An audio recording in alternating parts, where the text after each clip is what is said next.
ഉംറക്ക് പോകുമ്പോൾ ഒരാളോട് ഞാൻ പറഞ്ഞു, വീട്ടിൽ ഉപ്പല്ലേ, ആ ഉപ്പുണ്ട്, എന്നാ ഉപ്പാനെ കൈ പിടിച്ച് മുസാഫയത്ത് ചുംബിച്ചോളൂ. അപ്പോൾ ആൾ ചോദിക്കും, ഉസ്താദ് ചുംബിക്കണോ, കൈ പിടിച്ചാൽ പോരെ? നമ്മളെ നാട്ടിൽ പലർക്കും അതൊരു പരിചയമല്ല. സുന്നത്ത്, ഇതൊരു സുന്നത്താണ്. ബാപ്പാന്റെ കൈ പിടിച്ച് ചുംബിക്കുന്നത്, ഉമ്മാന്റെ കൈ പിടിച്ച് ചുംബിക്കുന്നത്, അതവരെ ക്വാളിഫിക്കേഷൻ നോക്കിയിട്ടല്ല. എന്താണ് അതിന്റെ കാരണം? ഫതുഹുൽ മുഈനിൽ സൈനുദ്ദീൻ മഖ്ദൂം റളിയല്ലാഹു അൻഹു പഠിപ്പിച്ചു. അതിന്റെ കാരണം ബിവിലാദ, അവരാണ് ജന്മം നൽകി എന്നൊരൊറ്റ കാരണമാണ്. അവരെ ഇൽമു നീ നോക്കണ്ട, അവർ നിസ്കരിക്കുന്നവരാണോ മറ്റോ ഒന്നും നീ നോക്കണ്ട. ഉപ്പ എന്ന അർത്ഥത്തിൽ ഒരു ബഹുമാനം അവർക്കുണ്ട്, ഉമ്മ എന്ന അർത്ഥത്തിൽ ഒരു ബഹുമാനം അവർക്കുണ്ട്. ആ ബഹുമാനത്തിന്റെ പേരിൽ അവരെ കൈപിടിച്ച് ചുംബിക്കൽ സുന്നത്താണ്. അതൊരു പ്രത്യേക സുന്നത്താണ് ബഹുമാനത്തിന്റെ പേരിൽ. എന്തിനാ മാതാവിനെയും പിതാവിനെയും കാണുമ്പോൾ എഴുന്നേറ്റ് നിൽക്കുന്നത്? ബഹുമാനത്തിനാണ്. ബാപ്പയെയും ഉമ്മയെയും കാണുമ്പോൾ എഴുന്നേറ്റ് നിൽക്കുന്ന ബഹുമാനത്തിനാണ്.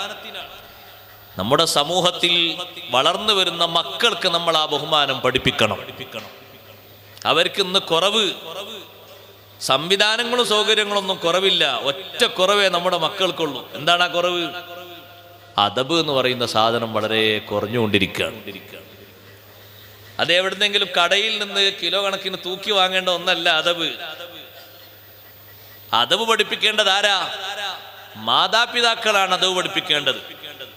ഇമാം ബുഖാരി റഹ്മത്തുള്ളാഹി അലൈഹി എല്ലാ അദബുകളെയും പഠിപ്പിക്കുന്ന ഒരു കിതാബുണ്ട് മഹാനവറുകൾക്ക്, അൽ അദബുൽ മുഫ്രദ്.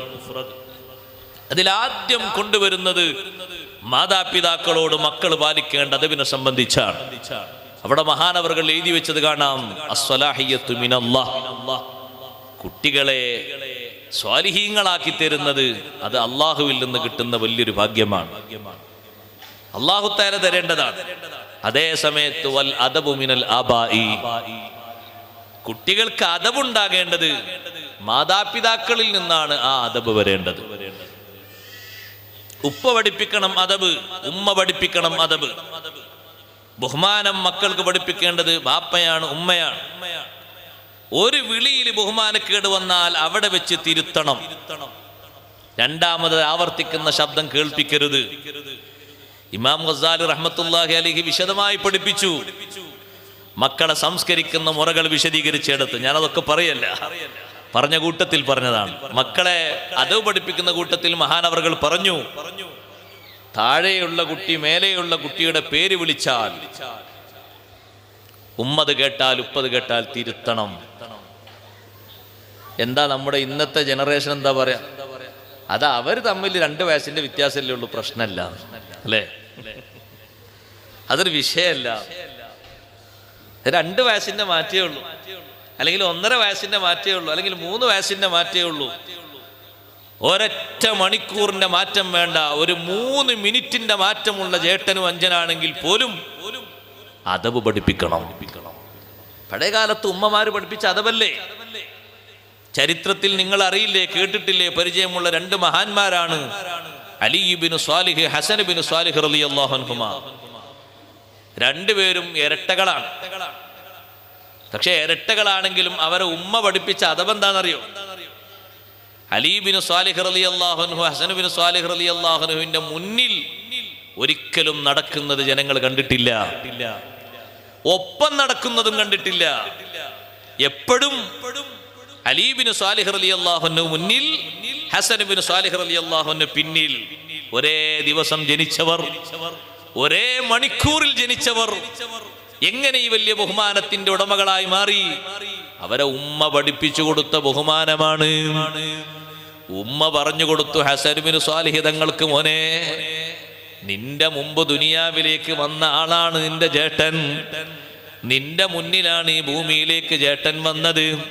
അത് സത്യത്തിൽ ചുരുങ്ങിയ മിനിറ്റുകളാണ് നിന്റെ മുന്നിൽ വന്നതെങ്കിലും ആ ഒരു വലിയ ബഹുമാനം നീ എപ്പോഴും കാത്തു സൂക്ഷിക്കണം.